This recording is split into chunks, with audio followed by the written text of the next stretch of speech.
Hello everybody, welcome to Behavioral Science Statistics Laboratory, Psych259. My name is Dr. Spilkin and I will be your teacher through this class.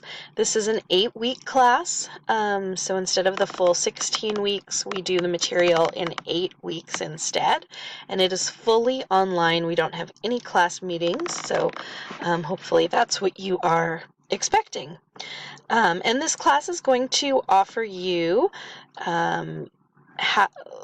practice in learning how to use statistical software, and we will learn about data entry, graphing, hypothesis testing, and statistical analyses intended for psychology and other behavioral science majors or anyone interested in learning how to use statistical analysis software. As I said, my name is Dr. Spilkin. I have my PhD in clinical psychology with a specialization in pediatric neuropsychology. I've done lots of psychology research, neuropsychology research, published many papers, and use statistics all the time. So this is something that I do on a daily basis and I really enjoy, so I'm hoping that that will help you as we go through this class. I do have an office in Miramar College in H110. If you want to meet there, please send me an email. Here's my email address. I don't usually just sit in the office and don't have set office hours, but I'm happy to meet in person or answer questions over email or even set up some kind of video office hours if you need. Prerequisites is Psychology 258, which is a psychology lecture class that can be taken, I believe, before this class or as a co-requisite, meaning you're taking both at the same time. If you have any questions about prerequisites, call or talk to someone in academic advising. So as I said, the goal of this class is to teach you how to use statistical software that we'll use on our computer. By the end of the course, you'll be able to use SPSS. That is the statistical software we use to enter data, create graphs, interpret results, and do statistical write-ups using the APA, American Psychological Association format. This will be useful for many future psychology classes as you move on through a major in psychology or in behavioral sciences. You will be expected to use SPSS, so this is actually a class that will be quite useful for you. Student learning outcomes, I'll let you read these. I do have my syllabus posted online, so you can take a look at that. All right, things we need to be clear about, textbook and materials. So we have a required textbook. It's called SPSS, a user-friendly approach for version 22 by Aspelmeyer and Pierce. There are two ways you can purchase this book, and you will need the book. You absolutely need this textbook. You can either go to the Miramar College bookstore to buy a softcover version of the textbook. It's a blue softcover version. Also at the bookstore, they have an access code for the online version of the book. So if you want to go to the bookstore and purchase an online version of the textbook with a code, you can do that at the Miramar College bookstore. If you want the ebook, you can purchase it directly using either of these two links from VitalSource or Macmillan. And so you don't have to go to the bookstore. You can just click either one of these links and buy the book directly online. Either way, whichever option you choose, you absolutely need to have the textbook for this class. The other thing that is required is SPSS computer software. We're going to be using SPSS. This is the software we're using. This is the standard in the field of psychology for my research papers that have been published.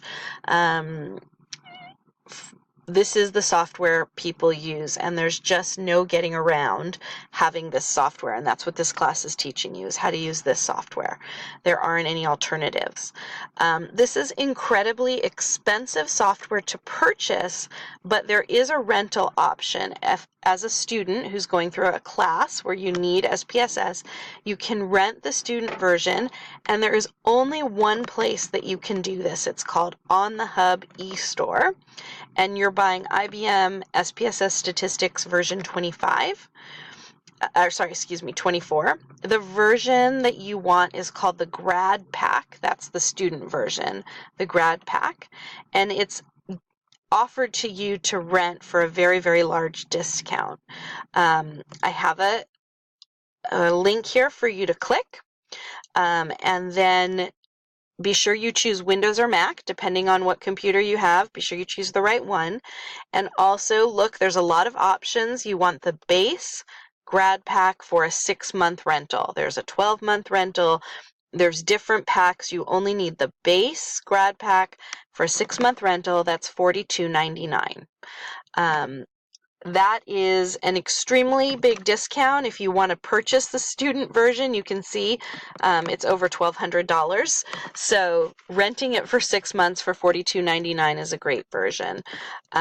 There is no option to buy the software at the bookstore. I apologize for that.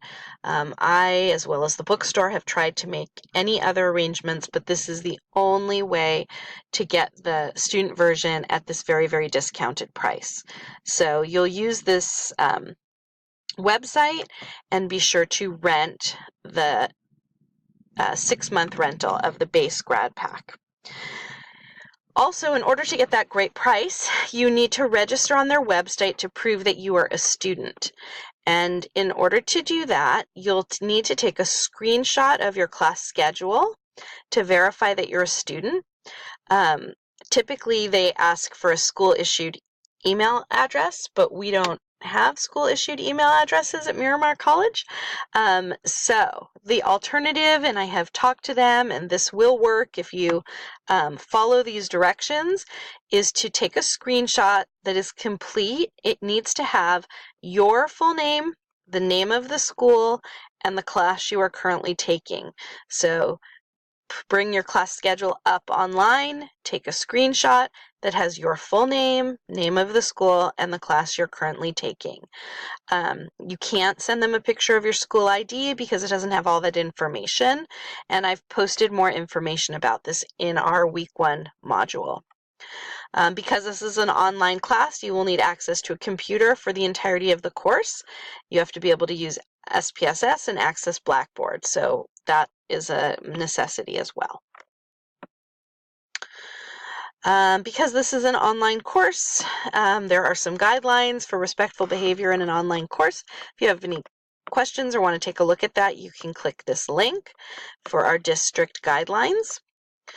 Our course is set up in modules every week that can be accessed from our Blackboard homepage. So each week, be sure to complete all the assignments in the module. There'll be videos to watch, written assignments. There'll be assessments or little quizzes at the end of each module as well.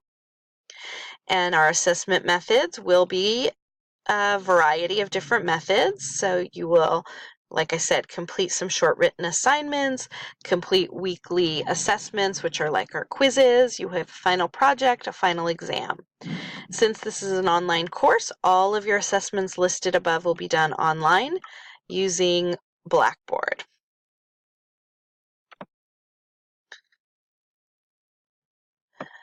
Course policies, plagiarism and academic integrity. We expect that you will adhere to all our policies and procedures in the community college district, as well as all federal, state, local laws. So no plagiarism, no cheating. If you have a question of what that is, like taking someone's work and saying it's your own, please refer to the district code here. We take this very seriously, so please be sure that you are being academically honest. In terms of attendance, you're expected to log in and begin coursework on the first day of the class. This is a fully online course, so we don't have any required on-campus meetings. Even though we won't be meeting face-to-face, you must log into Blackboard several times a week to stay informed and meet your deadlines.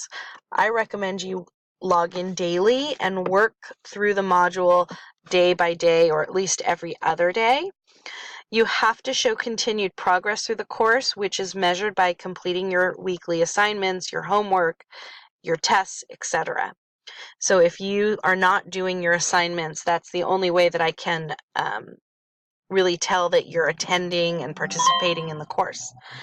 So please be sure to do that.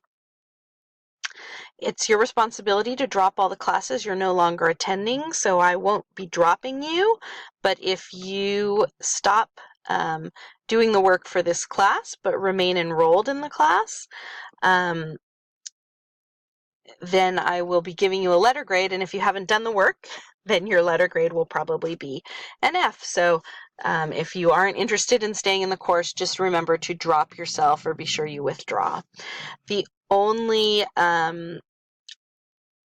exception to this are Fed students who you should know who you are. You have specific attendance requirements that I will follow, which means if you are not participating, I do have to drop you. And we've already said this, that participation occurs by submitting your written assignments and your assessments. Follow the directions carefully to receive full credit. So now into the details of what we'll be doing. We have weekly modules, so each week you'll have a new module to complete. It corresponds with 1, 2, or 3 chapters in the textbook. You'll see in the beginning of this particular week, the first week of class, you go through 3 chapters, but they're pretty simple and getting you just to sort of understand how to work your way through this computer program. As the statistical level gets more complicated, we'll slow down on the number of chapters you need to be going through. Each week there'll be videos posted by me, as well as a variety of assignments to be completed. These assignments all contribute to your understanding of the material, as well as your grade in the class. So each week, please be sure to work your way through the module, completing all assignments by their due dates. There are lots of tools on Blackboard that you can use to help keep track of due dates, including the Blackboard calendar, which automatically inputs all of the due dates. You can use notifications. However you need to remind yourself to just have all these due dates in mind, particularly since we don't meet in person. You've got to keep yourself on track. And it really is your responsibility to turn in the assignments on time. I'm going to give you an example of the type of assignments and typical due dates, but please know that you can complete any assignment in a module early. So each week you'll have a number of assignments to complete. Anything can be done early. You just don't want to do it late. Okay. I'm going to stop here for part 1 and then begin part 2 of our syllabus discussion. So let me turn this off and I'll talk to you in a second.